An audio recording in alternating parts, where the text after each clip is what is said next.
కడపకు ఎన్ని రోజులకు ఒకసారి ఎన్ని రోజులకు ఒకసారి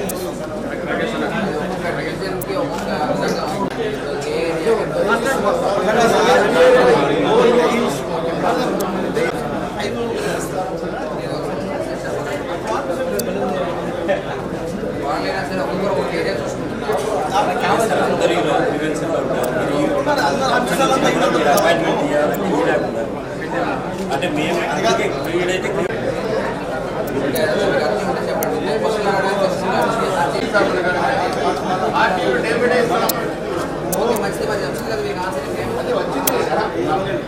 ఏ అవసరం లేదు సార్ ఇది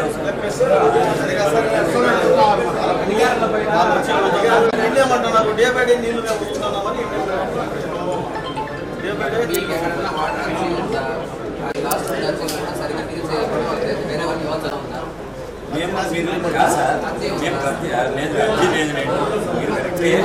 మీరు ఈవినింగ్ ఏ టైంలో మిమ్మల్ని కలిసొచ్చు అట్లయినా కానీ ఫోన్లో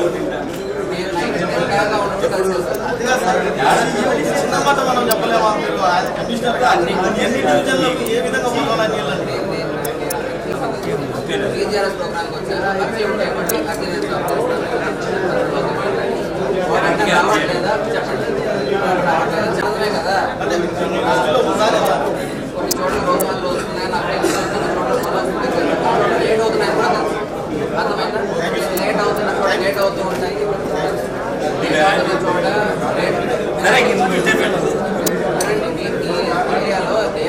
డే వస్తున్నాయి మీరు అంటున్నారు ఆనందం ఏమవుతుంది దగ్గర మనకి ఉందని చెప్పట్లేదు అలాగే వాటర్ రావడం లేదా అంటే మనకి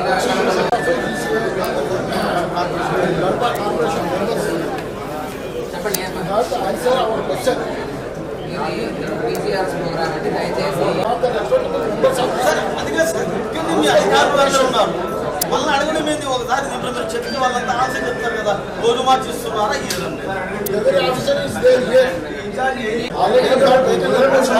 అసెంబ్లీలో స్టేట్ వైజ్ ఇష్యూ చేసిందమ్మా 5 రోజులు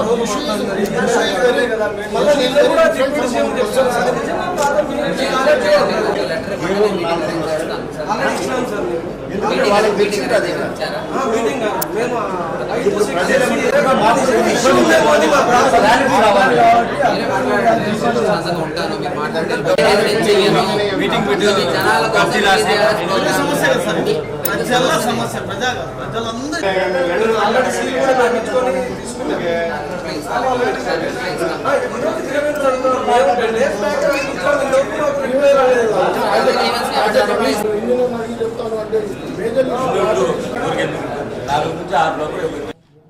మీడియా మిత్రులకు నా హృదయపూర్వక నమస్కారాలు. నిన్నటి దిన Telugu Desam party polit bureau member జిల్లా అధ్యక్షులైనటువంటి శ్రీనివాసులరెడ్డి గారు మాట్లాడుతూ కడపకు నీటి సమస్య ఉంది, కడపకు నీళ్లు ఇవ్వలేకపోతున్నామని చెప్పడం చూస్తుంటే చాలా హాస్యాస్పదంగా ఉంది. ఎందుకంటే గతంలో 60 సంవత్సరాల 70 సంవత్సరాల పైబడినటువంటి స్వాతంత్రం వచ్చినటువంటి ఈ కడప ఈ దేశంలో 60 సంవత్సరాల ముందు నుంచి ఏ పని చేయలేనటువంటి వాళ్ళను మా దివంగత నేత మాజీ ముఖ్యమంత్రి వర్యులు శ్రీ వైఎస్ రాజశేఖర రెడ్డి గారు మనకు రాయలసీమకు పోతిరెడ్డి రెగ్యులేటర్కు సంబంధించినటువంటి దానికి 10,000 క్యూసెక్ల వాటర్ వస్తుంటే 444,000 క్యూసెక్ వాటర్ కావాలని చెప్పి అసెంబ్లీలో చెప్పి రావడం జరిగింది. అప్పుడు బీఆర్ఎస్ అంటే తెలంగాణలో ఉన్నటువంటి తెలంగాణ నాయకులు ఏమిటిది, రాజశేఖర రెడ్డి గారు అన్ని నిధులు వాటరు అన్నీ తీసుకొని పోయి కడపకు తీసుకొని పోతున్నారు, ఇది చాలా అన్యాయం అంటే ఎస్ నేను తీసుకొని పోతాను, నాకు ఇన్ని సంవత్సరాల నుంచి అక్కడ ప్రజలు నన్ను మోస్తున్నారు, ఆ ప్రజల రుణం తీర్చుకోవాల్సినటువంటి అవసరం నాకుంది అని చెప్పినటువంటి నాయకుడు రాజశేఖర రెడ్డి గారని తెలియజేసుకుంటున్నా. మరి అంతేకాకుండా కడపకు నీళ్లు రాలేదు అంటున్నారు, 5 రోజులకు ఒకసారి వస్తుంది అంటున్నారు. వీధులకు పోదాం రండి, సందులకు పోదాం రండి అంటున్నారు. ఎస్ మేము రావడానికి సిద్ధంగా ఉన్నాం. ప్రతిరోజు మార్చి రోజు కడపకు నీళ్ళు ఇస్తున్నటువంటి ఘనత మా కార్పొరేషన్కు దక్కుతుందని తెలియజేస్తున్నా.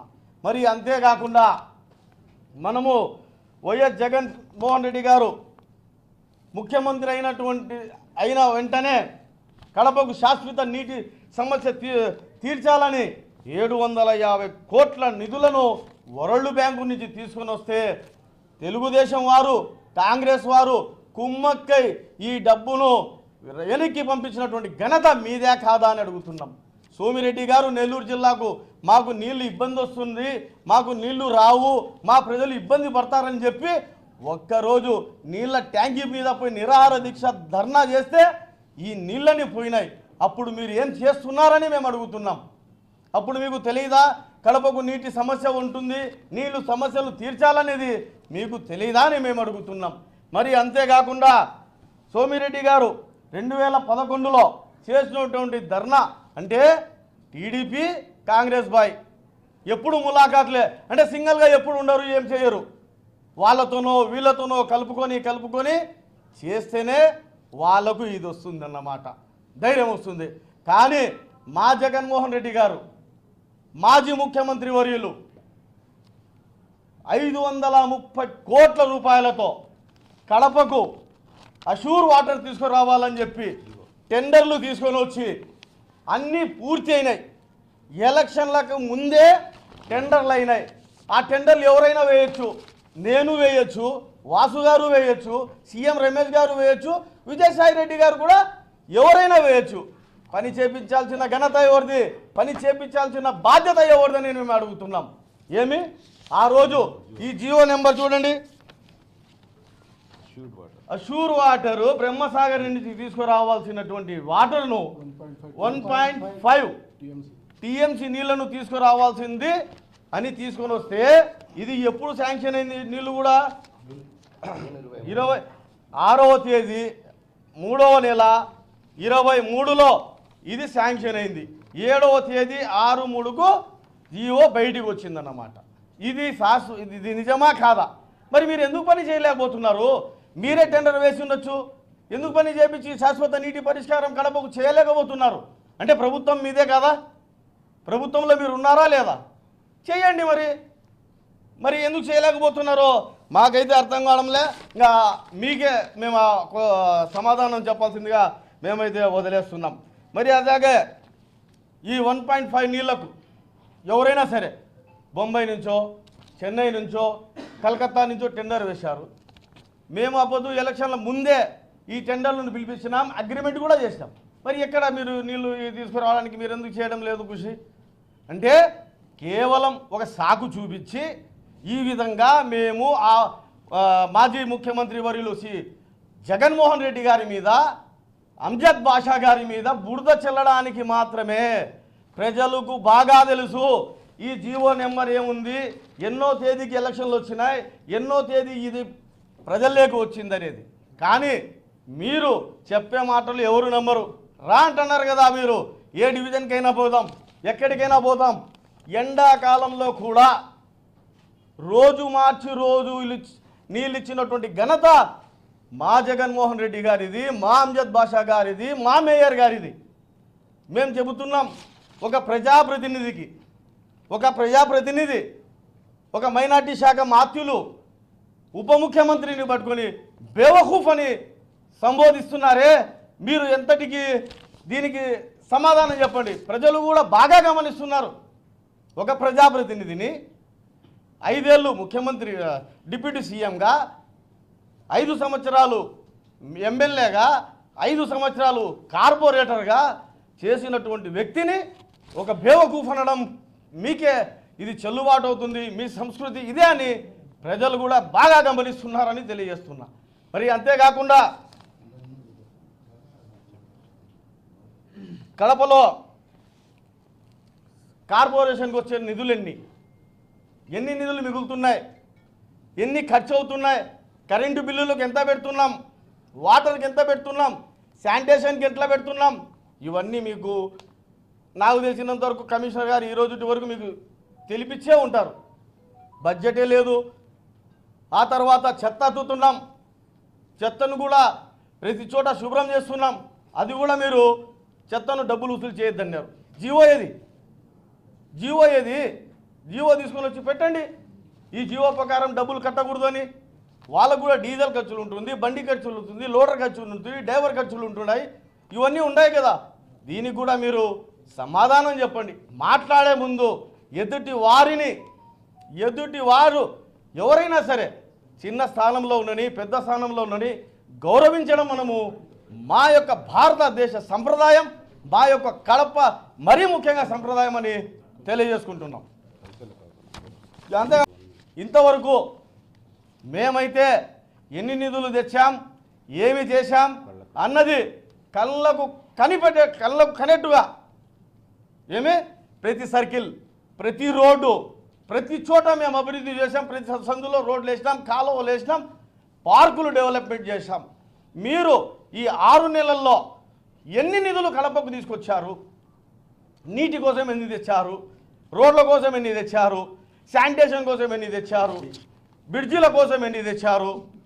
ఇవన్నీ మీరు తెలియపరచాల్సిన అవసరం ఉంది.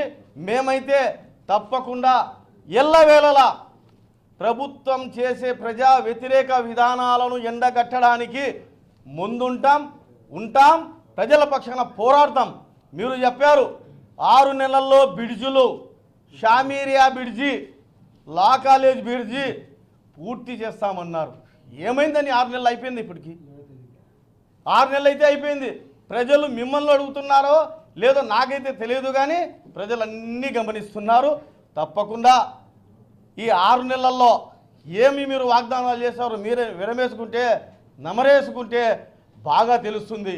ఇంకొకసారి నేనైతే గమ్మనుంటా, మా కార్యకర్తలు గమ్మనుండారంటే అది చాలా కడపకు ఆ సంస్కృతి లేదు. ఆ సంస్కృతి తీసుకురావద్దండి. అందరం కలిసిమెలిసి చేసినటువంటి ఈ మత సామరస్యానికి, పార్టీలకు, వర్గాలకు అతీతంగా ఉన్నటువంటి కడపగా పెట్టండి అని నేను కోరుకుంటున్నాను.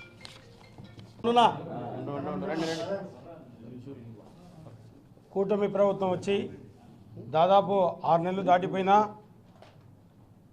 కూటమి ప్రభుత్వం ఎటువంటి నిధులు ప్రభుత్వం నుండి నగరపాలక సంస్థలకు కానీ వేరే మున్సిపాలిటీస్ కూడా ₹1 డబ్బు ఇవ్వకుండా ఏదో మేము చేశామని చెప్పుకుంటున్నారు. కేవలం ఒక పెన్షన్లు మాత్రమే ప్రతి నెల ఏదో పండుగ వాతావరణం వల్ల చేసుకుంటూ పోతున్నారు. అందులో కూడా దాదాపు ముందు ఉన్న పెన్షన్స్, గత ప్రభుత్వంలో ఉన్న పెన్షన్స్కు ఇప్పుడు ఇస్తున్న పెన్షన్లో దాదాపు 70,000 పెన్షన్స్ కూడా కట్ చేయడం జరిగింది. కానీ ఇక్కడ కడప నగరపాలక సంస్థకు ₹1 కూడా ప్రభుత్వం నుండి నిధులు రాలేదు. కాబట్టి మీరు తక్షణమే ప్రజలు ఎన్నికలు అయిపోయి మీరు ప్రజల పక్షాన ఉండి ప్రజల కోసం పోరాటం చేసి నగరాభివృద్ధికి తోడ్పడాల్సింది పోంచి ఇవి గత ప్రభుత్వం చేసిన విమర్శలకు తప్ప ఎటువంటి అభివృద్ధి కార్యక్రమం దిశలో ముందుకు పోవడం లేదు. ఈనాడు గత ఎన్నికలు ముగిసిన వెంటనే మన శాసనసభ్యురాలు అయితేనేమి, పోలిట్ బ్యూరో సభ్యుడైతే శ్రీనివాసరెడ్డి గారు అయితేనేమి, వీళ్ళిద్దరు కూడా మన బ్రిడ్జీల పైన శంకుస్థాపన కూడా చేయడం జరిగింది. ఆ శంకుస్థాపన చేశారు. ఇంతవరకు ఒక ఇటుక పెట్ట కూడా పెట్టని పరిస్థితి ఉంది. కాబట్టి మీరు ప్రభుత్వం నుండి ఎంత ఒత్తిడి తెచ్చైనా ముందు నగరపాలక సంస్థకు అక్కడ ప్రాంత ప్రజలకు అందరికీ అభివృద్ధి దిశలో తీసుకుపోయి మేము అందరం కలిసికట్టుగా అభివృద్ధి తీసుకుపోయాక మేము అందరం సంసిద్ధంగా ఉన్నాం. ఎవరు పార్టీలు అనేది ఎలక్షన్లప్పుడే ఉంటాయి. ఎలక్షన్ అయిపోయిన తర్వాత నగర అభివృద్ధి కోసం పార్టీలకు అతీతంగా మీరు ముందు పోయి పని చేస్తారో మేము చేయిస్తాము అనే విధంగా అభివృద్ధి చెందే విధంగా ముందు తీసుకోవాలి. అదే కాకుండా వాటర్ విషయంలో కడప నగరంలో డే బై డే ఖచ్చితంగా వాటర్ వస్తున్నాయి. ఎందుకంటే మీరు ఎక్కడైనా విచారించండి. ఇంకొకటి మీరు విచారించకపోయినా ఒక లాగ్ బుక్ అనేది వాటర్ పంప్ హౌస్లో ఉంటుంది. ఆ పంప్ హౌస్లో లాగ్ బుక్లో తీసుకొని ఎన్ని గంటలు ఏ ప్రాంతానికి ఇచ్చారు, ఏ రోజు ఎక్కడ వెళ్ళినాయి, టైం టు టైం ఫర్ సెకండ్తో సహా పైన వాటర్ సప్లై చేసే పంపింగ్ స్టేషన్స్లో ఉంటాయి. ఆ చిన్న లాజిక్ పాయింట్ అక్కడి నుంచి తెప్పించుకున్నా కూడా మీకు సబ్జెక్ట్ అర్థమవుతుంది. కాబట్టి నీళ్ళ కోసం మీరు ఇంకా అదనంగా నిధులు తెప్పించి అభివృద్ధి చేయాలని కృషి చేస్తే మేమందరం కూడా ఆనందిస్తాం. కానీ ఈ పొద్దు అభివృద్ధికి కనీసం ఒక్క రూపాయి కూడా మన కడప నగరపాలక సంస్థకు నిధులు ఇవ్వలేదు. నిధులు ఇప్పించి మీరు అభివృద్ధి చేస్తే మేము అందరం కూడా సంతోషిస్తాం. అదే కాకుండా ప్రజలు కూడా హర్షిస్తారు. గత ప్రభుత్వం కంటే ఈ ప్రభుత్వం చాలా అభివృద్ధి దిశలో తీసుకువెళ్తున్నారని ఉద్దేశం ప్రజల్లోకి వెళ్తుంది. కాబట్టి ఇక మీదట ఒకరి మీద ఒకరు వ్యక్తిగత విమర్శలు లేకుండా ప్రజలకు మనం అందరం కూడా కలిసికట్టుగా పనిచేసే దిశలో ముందుకెళ్ళాలని కోరుకుంటున్నాం. మీడియా మిత్రులందరికీ నమస్కారమ్మా. నిన్నటి దినము మన పోలిట్ బ్యూరో సభ్యులైన వాసు గారు, శ్రీనివాసరెడ్డి గారు కడప మాజీ ఉప ముఖ్యమంత్రి పైన అవాకులు చవాకులు ఇష్టం వచ్చినట్టు మాట్లాడినారు. అది మంచి పద్ధతి కాదు. లేనిపోని అభాండాలు వేయడము, ఆయన మీద ఏదేదో నోటికొచ్చినట్టు చెప్పడము, ఏదేదో ఆయనకు నోటికొచ్చినట్టు వేరే లాంగ్వేజ్తో మాట్లాడము, అది మంచి పద్ధతి కాదు. అట్లా మాకు కూడా లాంగ్వేజ్లు వస్తాయి. కానీ మా స్కూల్లో మాకు ఆ లాంగ్వేజ్లు నేర్పలేదు. కానీ మీరు ఏ స్కూల్ చదివినారేమో ఆ స్కూల్లో మీరు ఎట్లా వాళ్ళు నేర్పించినారేమో. ఇంకొకటి ఏమంటే కడపకు శాశ్వతంగా నీళ్లు రావడం లేదు, ఏదో వారానికి 2-3 సార్లు వస్తాడని చెప్పి చెప్తున్నారు. మనము ఇన్ఫర్మేషన్ యాక్ట్ పెట్టినాను. ఇన్ఫర్మేషన్ యాక్ట్లో కమిషనర్ గారే స్వయంగా ఇచ్చినారు మనకు. ఏమని? డే బై డే మనకు నీళ్లు మేము ప్రతి ఒక్క డివిజన్కు ప్రొవైడ్ చేస్తున్నాము. ఏదన్నా మనకు అక్కడ ఎలక్ట్రికల్ ప్రాబ్లం వచ్చి, ఏదైనా కరెంట్ ప్రాబ్లం వచ్చి, పైపు ప్రాబ్లం వస్తేనే కొద్దిగా మనకు ఆల్రెడీ మనం ఇన్ఫామ్ చేస్తున్నాము. అక్కడ ఒక లాగ్ బుక్ క్రితం మనకు బసవరాజ్ గారు చెప్పినారు. అక్కడ ఒక బుక్ ఉంటుంది, మినిట్స్ బుక్ అని, అదే లాగ్ బుక్ అంటారు దానికి. అక్కడ ఆల్రెడీ అన్నీ రికార్డ్ అవుతాయి మనకు. దాంట్లో ఏ టైంలో నీళ్ళు స్టార్ట్ చేసినాడో పంపింగ్, అక్కడ మెయిన్ ట్యాంక్కి ఎన్ని నీళ్ళు వచ్చినాయి, అక్కడి నుంచి ఏ వార్డుకు ఏ పైపుల ద్వారా ఎన్ని పోతాడని చెప్పి డీటెయిల్గా ఉంటాయి. మీరు అవి తెప్పించుకుని చూడండి. మీకు అర్థం కాకపోతే ఎప్పుడో ఏదైనా ఒక 2-3 రోజుల సందర్భంగా కొద్దిగా అక్కడ ఏదైనా మనకు అది మోటార్ చెడిపోవడం వల్ల కొద్దిగా అదంతా న్యాచురల్గా కొన్ని జరుగుతాయి. కొద్దిగా 1 రోజు 2 రోజులు కొద్దిగా డిలే అవుతాయి అంతవరకే. కానీ మళ్ళీ తర్వాత 2-3 డేస్కి మళ్ళీ రికవర్ అయిపోతాయి. మళ్ళీ అవి దానికి పట్టుకొని మీరందరూ రావడం లేదు, మేము ఏదో చేసినామని చెప్పి. ఇప్పుడు ఆల్రెడీ మన షఫీ గారు, మన బసవరాజు గారు చెప్పినారు. క్రిత ప్రభుత్వం మనకు జగన్ రెడ్డి గారు మనకు అక్కడి నుంచి బ్రహ్మసాగర్ నుంచి అష్యూర్డ్ వాటర్ విత్ జీవో 1.5 నీళ్లు తీసుకొచ్చినారు. 550 కోట్ల నుంచి మాకు అప్పుడు మన ప్రవీణ్ చంద్ గారు కమిషనర్ గారు ఉన్నప్పుడు మనకు మొత్తం ఆ డేటా అంతా కూడా మాకు ఒక సిటీ ద్వారా మాకు తెలిపినారు. ఎక్కడి నుంచి నీళ్లు స్టార్ట్ అవుతాయి, ఎట్లా పైప్ లైన్ ఎట్లా వస్తుందని చెప్పి. ఆ పనులు కూడా స్టార్ట్ చేశారని ఇప్పుడు మేయర్ గారు చెప్తున్నారు. అక్కడ సర్వే కూడా జరిగింది, ఆల్రెడీ అగ్రిమెంట్ కూడా అయిపోయిందని చెప్పి. అది ఎందుకో ఇప్పుడు తాత్కాలికంగా టక్కని ఆగిపోయిందని అంటారు. దానికి కారణం ఎవరో మాకు అర్థం కావడం లేదు. అది మీకేమైనా తెలుస్తుంది. ఎందుకంటే ఇప్పుడు ప్రభుత్వం మీది కదా ఇప్పుడు. అది మీరు చేపియండి, పని చేపియండి సార్. అది ఇప్పుడు పని చేపియండి మనకు. ఇప్పుడు మీరు ఎంత పోలిట్ బ్యూరో మెంబర్ సభ్యులు అంటారు, మీరు అదంతా పెద్ద మీకు అంత అక్కడ పలుకుబడి ఉంది ఈ పార్టీలో. అది మంచి చేస్తే మీకు కూడా పేరు వస్తుంది కదా దాని గురించి. ఇప్పుడు రావడం లేదు, చేయడం లేదని చెప్తున్నారు. అది వాస్తవం కాదు సార్. అదంతా ఇది ఒకటి అదే లాంగ్వేజ్, ఎట్లాంటి లాంగ్వేజ్. దున్నపోతులు తీసుకుపోతాను, అది చేస్తాను, ఇది చేస్తానని చెప్తే మాకు కూడా తెలుసు అవన్నీ ఎట్లా చేయాలో ఏం చేయాలో. అది ప్రజలు నిర్ణయిస్తారు మళ్ళీ మనకు. ఎందుకంటే ఇప్పుడు ఆల్రెడీ కడప ప్రజలు మేము ఇన్ని వేల కోట్లు తీసుకొచ్చినాము జగన్మోహన్ రెడ్డి గారి ద్వారా. జగన్మోహన్ రెడ్డి గారి దగ్గర నుంచి మన డిప్యూటీ సీఎం అంజద్ బాషా గారు, మేయర్ గారు, కార్పొరేటర్ అందరం కొట్లాడి వేల కోట్లు తీసుకొచ్చి మీకు కళ్ళకు కనపడతాడు. అన్ని సర్కిల్స్ కానీ, రోడ్స్ కానీ, మన హాస్పిటల్స్ కానీ, స్కూల్స్ కానీ, ప్రతి ఒక్క మల్టీ స్పెషాలిటీ హాస్పిటల్స్ అన్ని కళ్ళకు కనపడుతున్నాయి. మేము ఇన్ని అభివృద్ధి చేసినాము, ఇన్ని వేల కోట్ల రూపాయల అభివృద్ధి చేసినాము. ఇప్పుడు ప్రజలకు ఇంకా దానికన్నా ఇంకా ఎక్కువ అభివృద్ధి కావాలనే వాళ్ళ ఆలోచన ఏమైనా ఉందేమో. మీపైన వాళ్ళు కొద్దిగా ఆసక్తిగా చూసుకొని మీకు గెలిపించినారు. మీరు తీసుకురండి అక్కడి నుంచి. దానికన్నా ఇంకా ఎక్కువ చూసి చేపించి అప్పుడు మీకు అడిగితే మనకు అప్పుడు మేము కూడా దానికి అవును చేసినారని చెప్పగలుగుతాము. మీరు ఏం చేయలేదు, ఒక రూపాయి తీసుకురాలేదు, అక్కడి నుంచి ఏం చేయలేదు. ఇప్పటి నుంచే మీరు ఇది మా పైన గత ప్రభుత్వం ఇది చేసినారు. ఇదే సార్ ఇది ప్రజలు కూడా విసిగొప్పినారు. ఇది విని ఈ డైలాగులు మీరు కొత్తగా ఏమైనా ఉంటే మీరు అక్కడి నుంచి నిధులు తీసుకురండి, అందరం కలిసికట్టుగా చేస్తాం, కడపను అభివృద్ధి చేస్తాం. Thank you very much.